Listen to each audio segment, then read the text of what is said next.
అనేక అవతారములు శ్రీమన్నారాయణుడు ఎత్తినాడు. అన్నిటిలో అన్ని ఎన్నో అవతారాలు ఎత్తినా కానీ 10 అవతారాలు మాత్రమే ముఖ్యముగా మనం కొనియాడుతూ ఉన్నాము. దీంట్లో 10 అవతారాల్లో ఆఖరి అవతారం కృష్ణావతారం. కృష్ణావతారంలో నరకాసురుడు దీపావళి పండుగ ఎందుకు వచ్చినది అనేది ఇప్పుడు మనం కొంచెం తెలియపరుచుకుంటాము.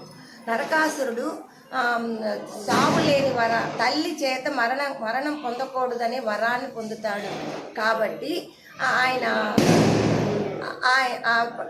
వరాన్ని పొందిన కారణం వల్ల ఏ తల్లి తన బిడ్డని చంపుకోదు. కాబట్టి ఈ వరాన్ని ఆయన పొందిన సందర్భంలో ఈ కృష్ణుడు సత్యభామ యుద్ధానికి వచ్చినప్పుడు యుద్ధం జరుగుతూ ఉన్నప్పుడు బాణం తగిలినప్పుడు కృష్ణుడు మూర్ఛపోతారు. అప్పుడు సత్యభామ లేచి యుద్ధం చేసి నరకాసురుని సంహారణ చేస్తుంది. నరకాసురుడు చనిపోయాడు కాబట్టి అందరూ కూడా దీపావళి కొనియాడుతారు.